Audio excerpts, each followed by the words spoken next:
আমরা যখন দেশে ছিলাম, বাড়ি ঘরে ছিলাম, আমরা দেখছি দুই চোখ দিয়ে এলাকায় এক ধরনের লুচ্চা বদমাশ আছে। ওই বিভিন্ন স্কুলের সামনে বসে থাকে, রাস্তার পাশে বসে থাকে, দোকানের পাশে বসে থাকে, ভাব নিয়ে ভঙ্গি নিয়ে ওই একটা স্টার সিগারেট কিনে খায়। আর মনে করেন করে কি, ওই সিগারেটটা এইভাবে টানে আর টেবিলের তলে হাত নেয়, টানে আর টেবিলের তলে হাত নেয়, বুঝছেন?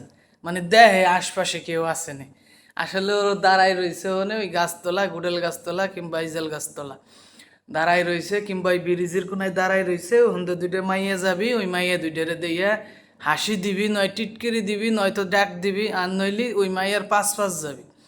ওই ছেলের শরম লজ্জা কিছু তো থাকা উচিত, বিন্দু পরিমাণ লজ্জা থাকা উচিত না? এরকম অসংখ্য বকাইডে ছেলে আছে যারা অন্যের মেয়েদেরকে, ছেলেদেরকে ডিস্টার্ব করে।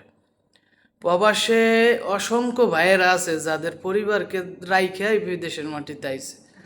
ওই সমস্ত পরিবারের মেয়েদেরকে, ছেলেদেরকে নষ্ট করার কারিগর হচ্ছে ওই সমস্ত বকাইডে ছেলেরা।